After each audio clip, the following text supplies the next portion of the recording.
Good evening, visitors. Welcome to the Australian War Memorial's Last Post ceremony. My name is Richard Cruz, and joining us today from the Australian Army is Lieutenant Colonel Julian Cook. We warmly welcome the family of Corporal Herbert Thomas Bolt, whose story will be told shortly. We welcome the veterans who have served, those that are still serving, and the families that support them. We acknowledge the members of RSL and Services Clubs Association, RSL Victoria and RSL Queensland, who are watching the broadcast of this ceremony across Australia. During this evening's ceremony, wreaths will be laid at the base of the Pool of Reflection by family and visitors to the memorial. I invite you all to please stand and join in singing the National Anthem.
If you're able, please be seated. The Australian War Memorial was the vision of Charles Bean, Australia's First World War official historian. Bean landed with the Australian troops on Gallipoli and stayed with them at the front through to the end of the war. The idea of this national memorial and museum came to him at Pozières, France, in the depths of the bloody fighting of 1916. Bean's idea was that this would be a place where families and friends could mourn loved ones buried in faraway places. It would also be a place that could help all Australians understand what these men and women had endured and what they had done for us.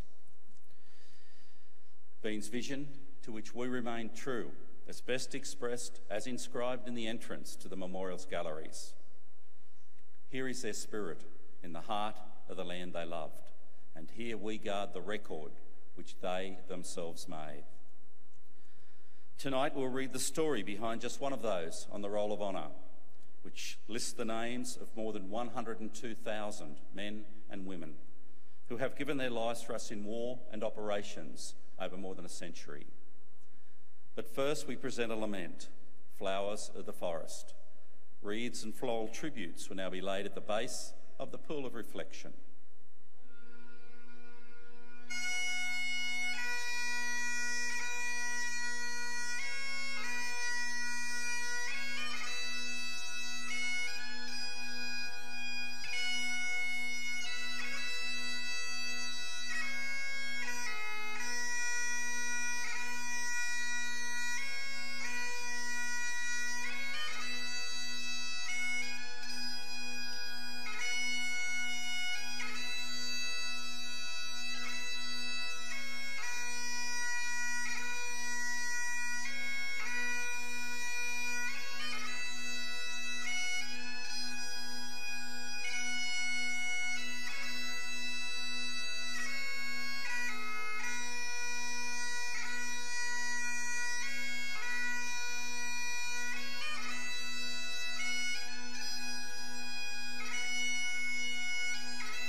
Today we remember and pay tribute to Corporal Herbert Thomas Bolt. Herbert Bolt was born on the 10th of September 1893 to Frederick and Mary Bolt, the Sydney suburb of Newtown. After attending Newtown Public School, he went to work as a brickmaker at the Bedford Steam Brickworks. Known by the nickname Nutsy, Bolt was a keen sportsman who excelled at rugby league. Renowned for his try-scoring and fighting skills, from 1912 to 1915 he played 50 matches for the Newtown Blue Bags and represented New South Wales against Queensland twice during the 1913 season. One of his teammates was the great Daily Messenger. With no love lost between New South Wales and Queensland, Bolt was sent off during the second game for brawling. In 1914, Bolt married Jane Hughes, known as Jenny, in Newtown, and on the 18th of February 1915, the couple welcomed their daughter, Mary Monica, into the world. For the brief time that the family was together, Bolt doted on his daughter, calling her his little Mona. At the end of the 1915 rugby season, Bolt enlisted for service with the AIF. After his initial training, he was allocated to the 7th Reinforcements of the 17th Battalion. He sailed from Sydney with his unit on the 20th of December aboard the transport ship Subic, bound for Egypt. Shortly after arriving in Egypt, he was transferred to the 55th Battalion. Bolt was a natural leader, and he was promoted to corporal in May. The 55th Battalion sailed for France not long afterwards, disembarking at Marseille at the end of the June. The battalion was sent straight to the nursery sector, where the men entered the front line for the first time on the 12th of July. Only 7 days later, the battalion was involved in its first major battle at Fromelles. The 55th Battalion was initially in reserve, but was sent forward to provide a rear guard for the 14th Brigade, which had suffered heavy casualties. At around 5 a.m. on the 20th of July, Bolt and his comrades were forced to withdraw from their positions by heavy German counterattacks. According to one eyewitness, Bolt used bayonet and rifle butt to fend off the attacking Germans until he was shot through the head and killed. He was 22 years old. With the intensity of the German attacks, Bolt's body was unable to be recovered. His personal effects were sent to his wife via the Red Cross. But for many years he was listed as having no known grave, and his name was added to the Australian National Memorial of Villers-Bretonneux. However, in 2010, mass graves were located at Pheasant Wood, and the remains of 250 Australian and British soldiers were exhumed. Bolt's remains were identified, and he was laid to rest with full military honours in the Fromelles Pheasant Wood Cemetery. Herbert Bolt's name is listed on the Roll of Honour on my right, among the almost 62,000 Australians who died while serving in the First World War. His photograph is today displayed beside the pool of reflection.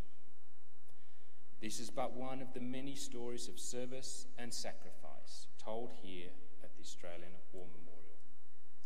We now remember Corporal Herbert Thomas Bolt, who gave his life for us, for our freedoms, and in the hope of a better world.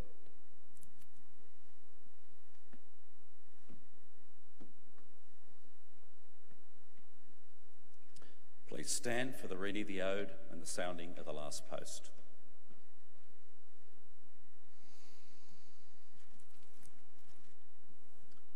They shall grow not old, as we that are left grow old.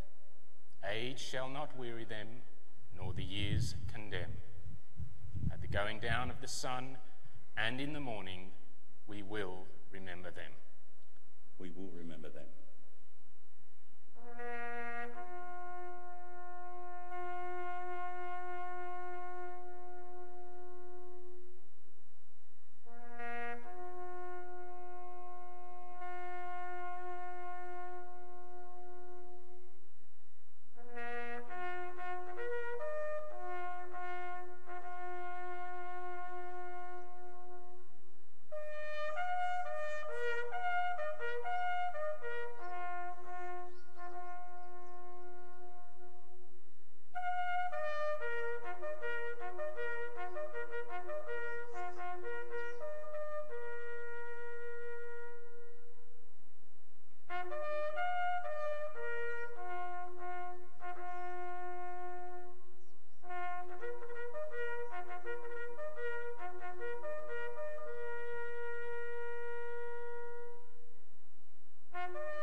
lest we forget.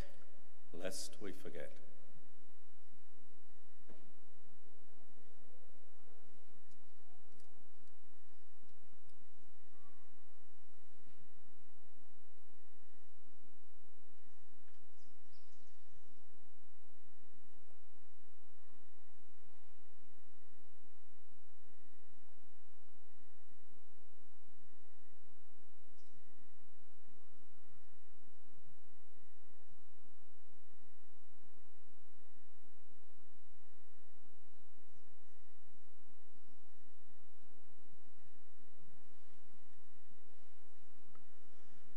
We leave you this evening with the words of the memorial's founder, Charles Bean. Many a man lying out there at Pozières or in the low scrub at Gallipoli, with his poor, tired senses barely working through the fever of his brain, has thought in his last moments, well, it's over. But in Australia, they will be proud of this. Ladies and gentlemen, girls and boys, that concludes this evening's last post ceremony. We thank you for visiting the Australian War Memorial and wish you all a very pleasant evening. Thank you.